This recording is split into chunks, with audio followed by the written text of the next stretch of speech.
En une époque comme la nôtre, prise en tenaille entre CNews et la France insoumise,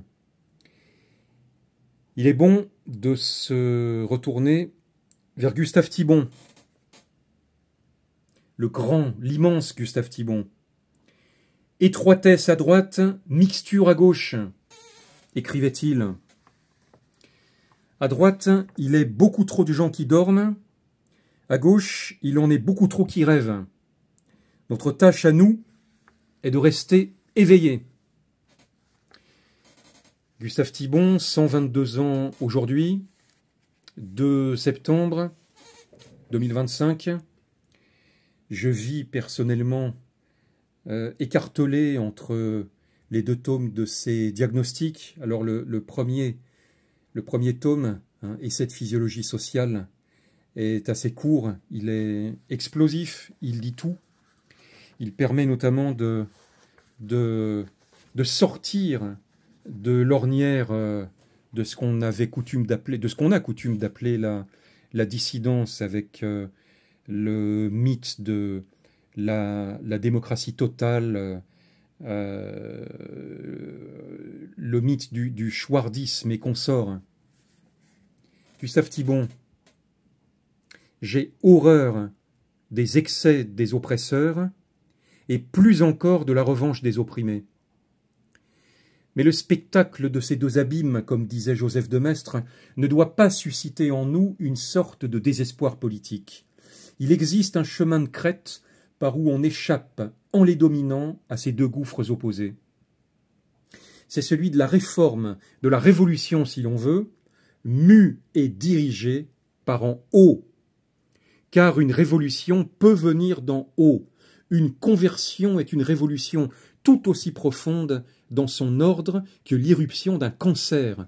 Lorsque le pouvoir temporel manque à sa mission, il faut qu'il soit averti et corrigé, non par l'anarchie des peuples, mais par une autorité distincte de lui et supérieure à lui, par une autorité spirituelle. De Maistre, si lamentablement négligé aujourd'hui, a magnifiquement précisé ce dernier point. Et oui, voilà bien sûr tout ce qui était mon combat, ce genre de précision au sein également des Gilets jaunes, de toute manière. Alors dans Le retour au réel, que constituent les nouveaux diagnostics, qui est un livre un peu plus épais, j'allais dire un peu plus consistant, on trouve la précision suivante sur ces notions. Alors, je vais trouver la bonne page.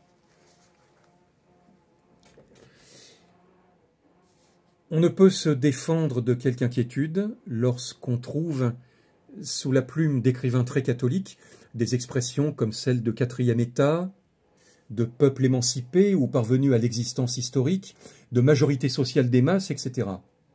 Et cela d'autant plus qu'on parle de ces choses comme de merveilles toutes nouvelles et toutes fraîches, comme d'une sorte de prodige auroral. On souhaiterait des définitions exactes.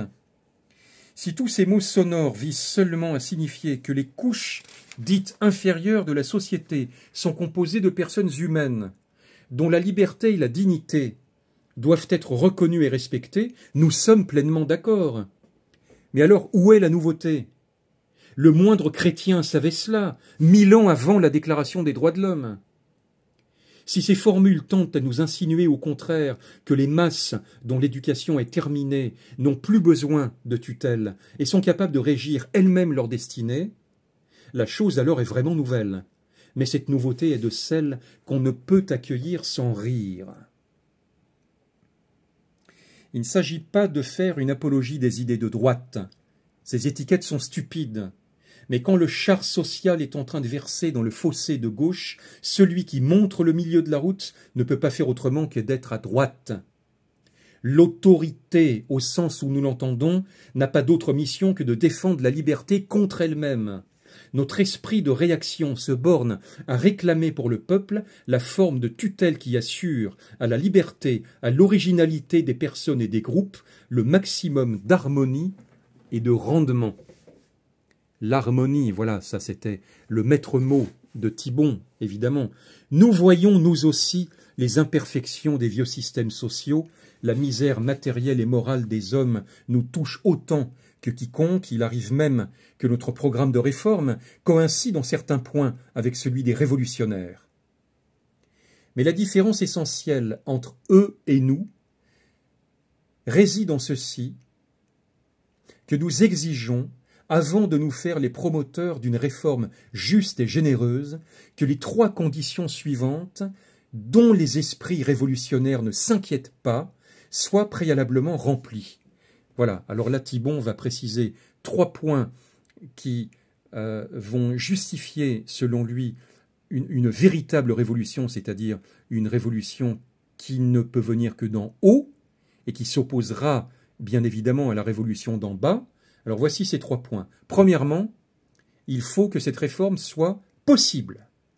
Certaines transformations, le communisme absolu par exemple, sont incompatibles avec les exigences naturelles et par conséquent éternelles de la société humaine. On sait dans quelle région saint Thomas More plaça la nation où florissait le socialisme parfait. Deuxièmement, il faut qu'elle soit opportune, c'est-à-dire adaptée à l'esprit des temps et des lieux. Il faut, surtout quand il s'agit de réformes de type émancipateur, qu'elle soit moralement préparée. Ainsi, l'Église a pu, au cours des âges, supprimer l'esclavage, tempérer les rigueurs de la guerre et du servage, etc. Et ces résultats, si tardifs et si médiocres qu'ils puissent paraître, furent du moins acquis. Tandis que les semences de liberté ou de bien-être matériel jetées dans des terres non préparées ont levé en raffinement d'esclavage et de corruption. Et enfin, troisièmement, il faut qu'elle soit réclamée purement. Il est une manière envieuse et vindicative de demander la justice qui équivaut à l'injustice, et qui, si elle aboutit, aggrave nécessairement celle-ci. Vous voyez la finesse de ce paysan qu'est Gustave Thibon. Et il ajoute, arrêtons-nous par exemple un instant sur le mythe démocratique du peuple souverain. Écoutez bien ce que Thibon pense du mythe démocratique du peuple souverain que l'on entend fleurir dans la plupart des mouvements sociaux. Tous les bons esprits ont vu là depuis longtemps une formidable supercherie. D'une main, on donne au peuple un pouvoir pour lequel il n'est pas fait, et qui par conséquent reste toujours quelque chose de spectral et de platonique. Et de l'autre, on lui enlève les droits qui conviennent à son rôle exact dans la cité. Le bulletin de vote a fleuri sur la tombe des libertés communales et corporatives. On va relire cette phrase. Le bulletin de vote a fleuri sur la tombe des libertés communales et corporatives. Et que représente le pouvoir abstrait de voter en face de l'esclavage d'un peuple livré aux horreurs du libéralisme économique, comme dans l'Europe du XIXe siècle, ou à celle de la tyrannie étatique, comme dans maints pays du XXe. En droit, en songe, le peuple conduit d'une main souveraine le char de l'État. En fait, il n'a plus même le pouvoir de contrôler et d'organiser les choses qui le touchent de plus près et qui sont à sa mesure.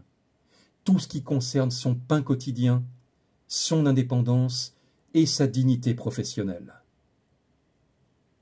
Et Thibon rajoute, il est sain, il est nécessaire que les masses exercent dans la cité un certain pouvoir, mais d'abord, il ne devrait pas y avoir de masse, au sens que l'on donne aujourd'hui à ce mot. Je me représente un peuple sain comme une multitude hautement différenciée d'organismes professionnels et locaux, accordés les uns aux autres, mais fonctionnant chacun sur son plan particulier. Cette masse amorphe, brandissant comme l'ours son pavé, la massue de ses revendications massives, est le produit d'une extrême décadence sociale.